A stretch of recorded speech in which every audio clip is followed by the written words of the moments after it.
Assalamualaikum, Shalom, Om Swastiastu, Namo Buddhaya, Salam Kebajikan. Perkenalkan, nama saya Muhammad Valen Febrian dari Universitas Teknologi Bandung, dari jurusan Teknik Informatika, dari kelas TIF RP 220 PC. Di sini saya akan mengerjakan tugas dari mata kuliah pengembangan profesional dengan dosen pengampu Bapak Jack Febrian Rusdi, STMT, tentang interaksi sosial. Oke, sebelum kita masuk lebih dalam, pertama-tama di sini saya akan menjelaskan tentang interaksi sosial. Interaksi sosial adalah hubungan sosial yang dinamis berkaitan dengan hubungan antara individu dengan individu, kelompok dengan kelompok, dan individu dengan kelompok. Biasanya nih ada dua syarat utama terjadinya interaksi sosial. Yang pertama ada kontak sosial dan yang kedua ada komunikasi. Kontak sosial sendiri adalah bertemunya dua pihak atau lebih secara fisik, baik tanpa alat maupun dengan alat. Contohnya seperti telepon, SMS, atau media sosial. Nah, untuk komunikasi sendiri adalah suatu proses penyampaian dan penerimaan pesan dari satu pihak kepada pihak lain agar terjadi upaya saling mempengaruhi antara keduanya. Contoh interaksi sosial biasanya nih, pertama kerja bakti di lingkungan desa. Terus yang kedua mungkin ada toleransi umat beragama. Lalu ada kerjasama tim dalam pertandingan sepak bola dan lain-lain. Oke teman-teman, kita lanjut ke topik utama ya. Oke, di sini kan saya sudah membuat infografis ya, supaya kita tidak ngalor ngidul. Oke, di sini ada 3 topik utama ya teman-teman. Yang pertama ada proaktif versus reaktif. Yang kedua ada jawaban para narasumber. Dan yang ketiga ada kesimpulan.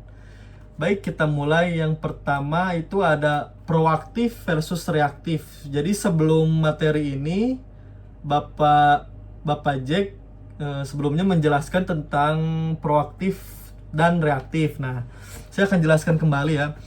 Untuk proaktif berarti bertindak dengan inisiatif untuk mengambil langkah-langkah yang diperlukan sebelum masalah muncul.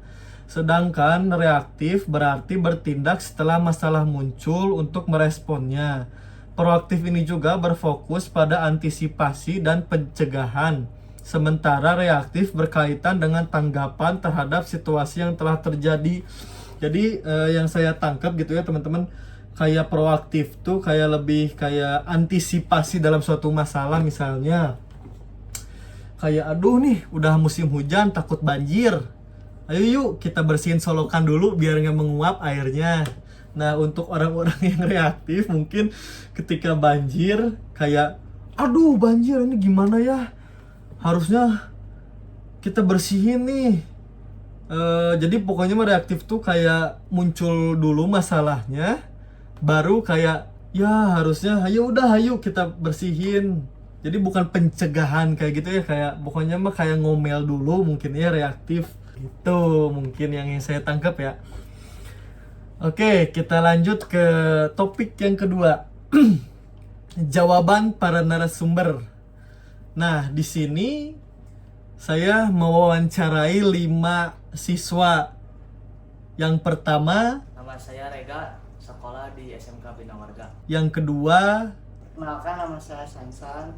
Saya bersekolah di SMK Bina Warga Bandung. yang ketiga, Nama saya Malvini Fikri Sandi, sekolah saya dari SMA Negeri 10 Bandung. yang keempat, Nama saya Skaiski Ramdhani, sekolah saya SMK N4 Bandung. dan yang terakhir. Perkenalkan, nama saya Agung Adriansa, saya bersekolah di SMK 4 jurusan TKJ. Nah, untuk topik kali ini, para narasumber mengutarakan jawaban dari pertanyaan sebagai berikut. Pertanyaan yang pertama ya, setelah lulus sekolah, apa Anda akan lanjut kuliah atau tidak? Nah, ini juga termasuk ada alasannya ya. Jadi, ini dia jawaban para narasumber. Untuk rencana ke depan sih nggak ngelanjutin kuliah. Oh, oke. Kenapa tuh nggak mau lanjut kuliah? Mau langsung kerja. Nah, itu dituntut sama orang tua atau keinginan diri sendiri? Keinginan diri sendiri. Oke. Berarti lebih milih kerja ya daripada berkuliah dulu gitu baru kerja. Iya. Jadi langsung kerja. Rencananya kerja di mana? Di Eh, bagian apa gitu? Di bidang apa? Bagian hotel. Hotel? Hotel. Jadi bagian apa?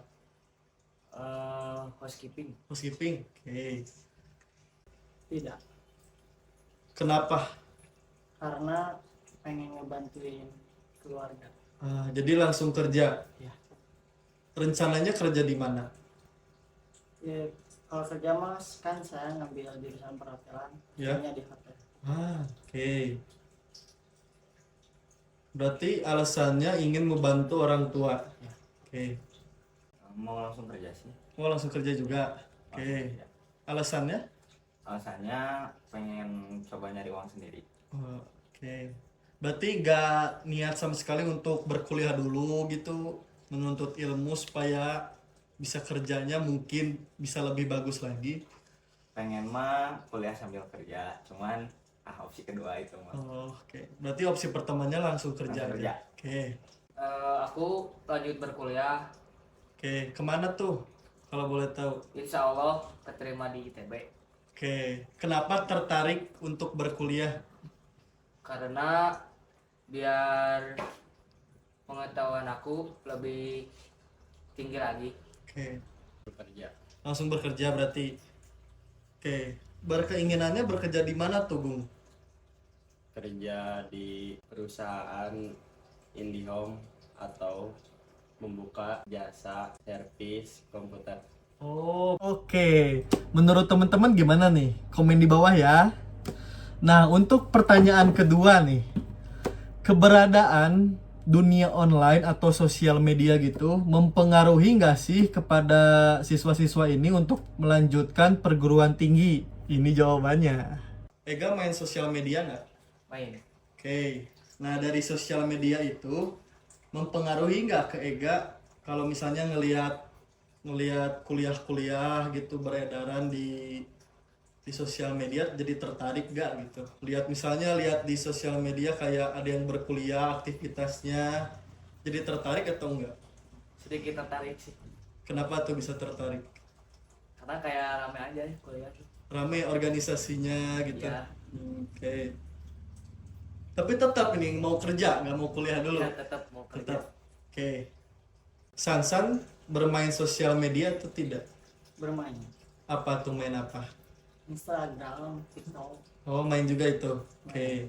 Nah, Sansan waktu main Instagram atau TikTok itu pernah nggak ngelihat konten-konten yang berisikan tentang perkuliahan atau organisasi di kuliah? Apakah tertarik atau tidak? Kalau saya sendiri mah nggak tertarik, karena saya mikir kalau kuliah harus belajar lagi. Oke. Malvin sendiri suka bermain sosial media? Suka Contohnya? Instagram. Oke. Malvin pernah nggak lihat konten-konten di Instagram gitu yang bersangkut paut dengan kuliah, misalnya kayak konten-konten tentang organisasi di kuliah gitu, atau nggak seru-seruan di tempat kuliahnya? Pernah, cuman tertarik, cuman lebih mau kerja dulu deh. Oh, berarti tertarik mah ada, cuman lebih baik Kerja dulu. keinginannya kerja dulu aja Ya. gitu. Oke. Aska sering main sosial media nggak? Sering. Nah, Aska pernah nggak lihat konten-konten yang berhubungan dengan tentang perkuliahan gitu, kayak organisasi di perkuliahan atau enggak kayak acara yang dilakukan di tempat kuliahnya gitu? Pernah. Nah, tertarik nggak? Jadi kayak pas ngelihat konten tersebut, jadi pingin kuliah banget nih gitu. Ya karena kayaknya seru deh. Apanya yang bikin seru? Organisasinya atau Ya, kayak tempatnya organisasinya. jauh bisa jalan-jalan? Terus ya bisa jalan-jalan juga. Terus kalau KKN bisa mengenal lingkungan masyarakat kayak gitu. Siap, siap. Untuk Agung sendiri sering nggak bermain sosial media? Sering. Oke. Pernah nggak sih Agung ngelihat kayak ada konten-konten dari universitas gitu tentang memperkenalkan universitasnya atau kayak tentang organisasi universitasnya gitu? Tidak. Tidak pernah melihat. Oke. Berarti Agung ini selesai bersekolah langsung ingin bekerja aja gitu ya? Iya. Kenapa tuh pingin langsung kerja? Karena saya ingin membantu orang tua saya. Oke. Berarti tidak ada niatan sama sekali ya untuk berkuliah. Oke. Oke, jadi berdasarkan hasil wawancara kemarin dapat disimpulkan bahwa adanya kebutuhan mendesak untuk membantu memenuhi kebutuhan finansial keluarga dan kurangnya minat terhadap pendidikan tinggi merupakan faktor utama yang mempengaruhi keputusan siswa dalam memilih untuk langsung memasuki dunia kerja setelah lulus sekolah. Jadi pada saat saya wawancara gitu ya, mereka kebanyakannya berkeinginan untuk kerja tuh ingin membantu finansial keluarga, makanya mereka kebanyakan bilang kayak kurang tertarik untuk masuk ke perguruan tinggi gitu, melanjutkan pendidikan ke perguruan tinggi gitu. Oke, setelah teman-teman menonton bagaimana? Oke teman-teman, akhirnya kita sampai di penghujung acara yaitu penutupan. Di sini saya mau menyampaikan pesan aja gitu ya. Pesannya berisikan tentang pilihan antara kuliah atau langsung bekerja tergantung pada tujuan karir kalian gitu. Beberapa pekerjaan biasanya membutuhkan gelar sarjana atau lebih tinggi, sementara yang lain lebih fokus pada pengalaman kerja dan keterampilan praktis. Misalnya nih, misalnya kalian bercita-cita untuk menjadi dokter, pengacara, insinyur, astronot, dan lain-lain. Itu wajib karena profesi tersebut membutuhkan gelar dan pengetahuan yang mendalam dalam bidang yang spesifik. Oke, pesannya sekian. Terima kasih sudah menonton saya. Sampai jumpa di tugas-tugas lain. Bye-bye.